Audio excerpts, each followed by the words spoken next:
טוב, שלום, אני דן. אני אסביר לכם היום על מודול ה-CCK. בואו רק נראה שכולם כאן. בסדר. איפה ידידיה? מאחר עדיין? טוב, נתחיל בידיו, וכשהוא יגיע אני אעדכן אותו. אז ככה, מודול ה-CCK הם בעצם ראשי תיבות. CCK קונט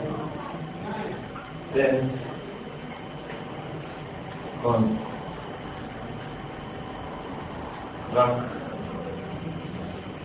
שם קיט. מה זה אומר בעצם? בואו נתרגם מילה מילה. קיט, ערכה, קונסטרקשן, בנייה, וקונטנט, תוכן. איך נעשה את זה שזה יהיה ברור לכולנו? פשוט נוסיף פה תא. ערכת בניית תוכן. עם הערכה הזאת אנחנו בעצם יכולים להוסיף תוכן, אבל לפני אני אסביר באמת על מה זה, אני רוצה שאנחנו נבין את זה איכשהו ממש לעומק ונבין את זה בשטח. זה יחסית פשוט. אבל כדי להבין לעומק מה זה אומר בעצם, ואיך זה בנוי ומה זה עושה, אני צריך לצאת מהכיתה, ואז אני אסביר לכם בשטח ונראה לכם איזושהי דוגמה בעצם, שיהיה לכם יותר קל להבין. אז קדימה, כולם לקום, בואו, אנחנו נצא החוצה ונראה על מה זה מדובר. קדימה.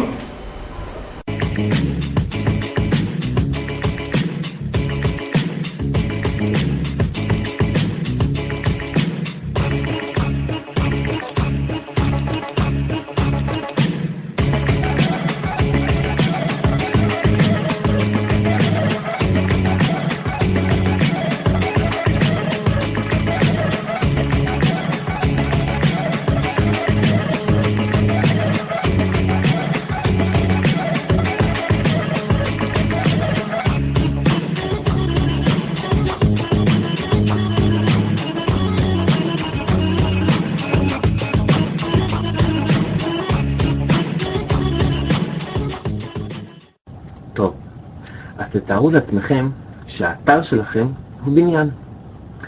בין אם זה בניין בנוי או בניין שאתם מתכננים לבנות. ומה שעומד לרשותכם לבניית הבניין הוא בוב. ובמקרה בוב הוא בנאי.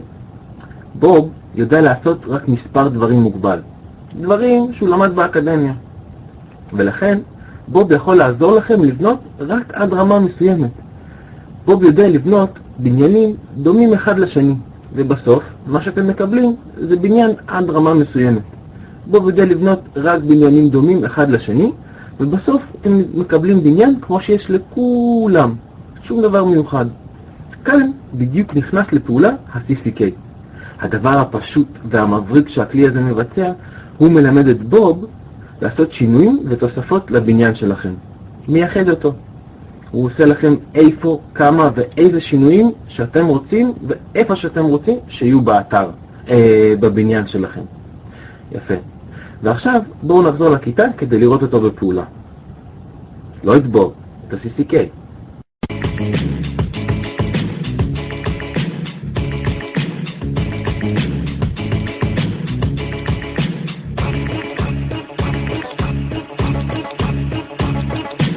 טוב, אז אחרי שחזרנו מכל הריצות בשטח והבנו את הבסיס של מה זה CCK ומה הוא אמור לעשות, ניגש כעת בפועל ונראה איך משתמשים בו.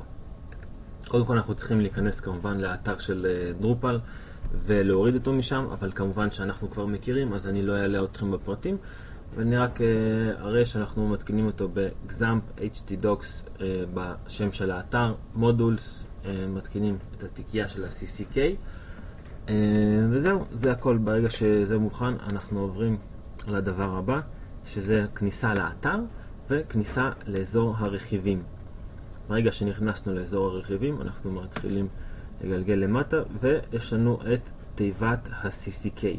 בתיבה הזאת יש לנו הרבה אופציות, אנחנו נסמן את כולן. אני לא אעבור איתכם אחת מה זה אומר, פשוט אסביר שבגדול אלה הם האפשרויות של התוספות בנייה. כאן אנחנו יכולים לראות, זה תוספת של תיבת טקסט, תוספת של מספרים ועוד רבות אחרות. אחרי שסימנו את כולן אנחנו נרד למטה ונשמור את התצורה. לאחר ששמרנו, הוא ייתן לנו אישור. אנחנו נחכה רגע. יפה, הוא שמר, ההגדרות נשמרו, הכל בסדר. לאחר שההגדרות נשמרו אנחנו נלך לניהול תוכן, סוגי תוכן.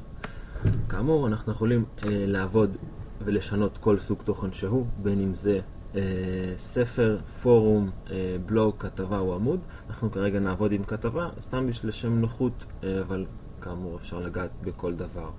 אנחנו נעשה Manage Fields, והנה, נפתח לנו האזור של הכתבה, של השינוי שדות כתבה. הכנתי מראש עמוד של יצירת כתבה שיש לנו כאן. יש לנו פה את השדות הרגילים שאנחנו מכירים, שזה הכותרת. כמו שאנחנו יכולים לראות כאן, זאת הכותרת. נחזור. יש לנו פה את המילונים, את הטקסונומי. גם פה מתחת הטקסונומי. לאחר מכן הגדרות התפריט והתוכן. גם פה, הנה אנחנו רואים הגדרות תפריט כמו שאנחנו רגילים, ותוכן כמו שאנחנו רגילים. וכאן למטה כל שאר האפשרויות שלנו, מבנה קלט, Book Outline, Revision Information. וכמובן זה מופיע לנו גם כאן.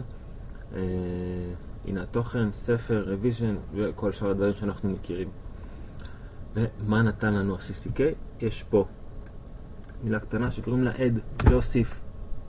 כאן אנחנו יכולים להוסיף, בין אם זה סוג תוכן חדש או סוג תוכן קיים, אנחנו יכולים להוסיף לו תוספות שונות, כל מיני שדות של מידע. יש לנו פה כמה דצימלי, embedded video, טקסט ודברים נוספים.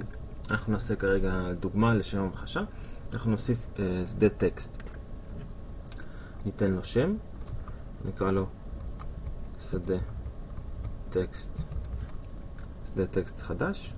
נרשום פה את זה בשביל שהוא יוכל להבין. וניתן לו את האפשרות לטקסט, וכאן אנחנו יכולים לבחור בין אם זה כפתורי רדיו, כפתורי בחירה, טקסט רגיל, כלומר שורת טקסט אחת, או טקסט רחב, כלומר כמה שורות של טקסט. אנחנו נבחר באפשרות הזאת, ולאחר מכן אנחנו יכולים ללחוץ על Save, או שיש פה את האפשרות הנוחה מאוד לקחת אותו, אתם רואים יש פה את הסימון הזה, כמו שאנחנו רגילים מדרופל, ולגרור אותו לאיפה שאנחנו נרצה שהוא יהיה. אנחנו נשים אותו מתחת לתיבת התוכן, כדי שאנחנו נראה במקביל את שני תיבות התוכן, ולאחר מכן נלחץ Save. לאחר לחיצת ה-Save הוא ייתן לנו את האפשרויות של השדה תוכן החדש שיצרנו. בבקשה, שדה טקסט חדש, זה מה שרשמנו, והנה האפשרויות שלו. יש לנו פה, אנחנו יכולים להחליט על 5 שורות שיהיה לו, טקסט עזרה. אנחנו נרשום בטקסט העזרה, נרשום כאן טקסט נוסף, בבקשה.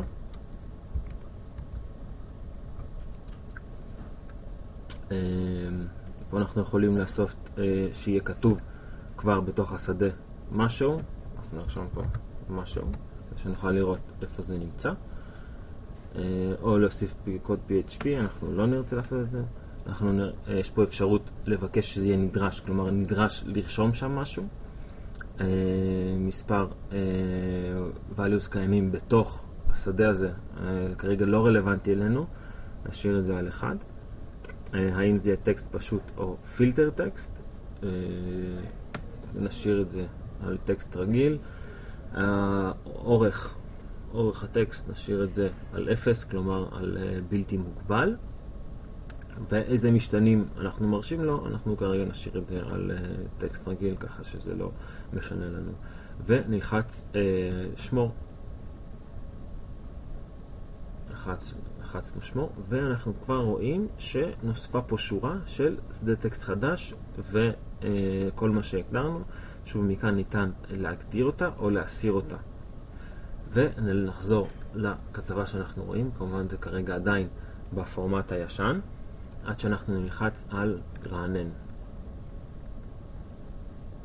רעננו את זה, ואנחנו רואים, מסתכלים, ואופה, נוסף לנו שדה טקסט חדש, שבו אנחנו יכולים להוסיף ולרשום לנו דברים שונים. שוב, כרגע זה יכול לשמש לכל צורך שהוא בשבילכם, תהיו יצירתיים ותראו איך אתם משתמשים בזה, כמובן זה רק בשביל ההדגמה. טוב, כרגע אנחנו ניגש לדוגמה נוספת, כדי להמחיש שוב איזשהו שדה שאפשר להוסיף, שדה זריז, נקרא לו שדה שדה אפשרויות. אוקיי, אנחנו נעשה אותו מסוג טקסט, למרות שאפשר להוסיף לו גם, לעשות אותו מסוגים אחרים, אנחנו נשאיר אותו על טקסט, וניתן לו checkbox radio buttons, אוקיי? זה האפשרות, אנחנו מכירים בעצם checkbox זה ה-V הקטן בתוך הריבוע, ו-radio button זה עיגול, אנחנו בעצם בוחרים שרק אופציה אחת יכולה להיות. שוב אנחנו ניגור אותו מעל השדה שכבר יצרנו, ונעשה save. לאחר הסייב הוא יפתח לנו שוב את השדה של העריכה שלו, טקסט עזרה, אנחנו נרשום לו בחר אחת מהאפשרויות, בבקשה. בהתחלה הוא ייתן לנו איזשהו שדה ברירת מחדל שהוא יהיה מסומן, אנחנו נשנה את זה בהמשך, אנחנו נעשה אותו נדרש, מספר תוכן אחד, נשאיר אותו על טקסט רגיל, שוב גודל לא מוגבל, ונרשום פה את האפשרויות שאנחנו רוצים שיהיו. אפשרות ראשונה, כלומר פה אנחנו בעצם נרשום אפשרויות שאנחנו נרצה בפועל שיהיו, כרגע נעשה את זה בשביל הדוגמה. אפשרות שנייה ואפשרות שלישית. זה בעצם האפשרויות שיהיו לנו מתוך שאנחנו נוכל לבחור בהם. כמובן שוב אפשר לערוך את זה עם קוד PHP ושכל אחת תוכל באמת לעשות משהו. עשיתי save וכרגע אנחנו נחזור לזה. כאן אנחנו יכולים לראות שורה נוספת שהוספנו את שדה האפשרויות. אני אעשה לה הגדר רק על מנת, בואו רגע נחזור לכאן, נעשה רענן ונרד למטה, ואנחנו רואים שיש לנו את שלושת השדות האלה, אבל אנחנו לא רואים שאחת מהן מסומנת. כלומר אנחנו נרצה שאפשרות אחת תהיה מסומנת, אנחנו נגיע לברירת מחדל ואנחנו נסמן את האפשרות הראשונה, כי זה מה שאנחנו רוצים שיהיה מסומן. נרד למטה, נעשה save ונחזור לזה שלנו, נרענן את הדף והפלא ופלא האפשרות תהיה מסומנת. עד כאן בעצם השדות שאנחנו הוספנו. בעצם אפשר להוסיף עוד הרבה שדות והרבה אפשרויות, פשוט הזמן קצר. לא יכולתי להסביר לכם על הכל, מקווה שהבנתם כמה שיותר. אם יש איזה שם שאלות אתם מוזמנים לשאול עוד 20 שניות בדיוק. בינתיים מחיאות כפיים, להתראות לכולם.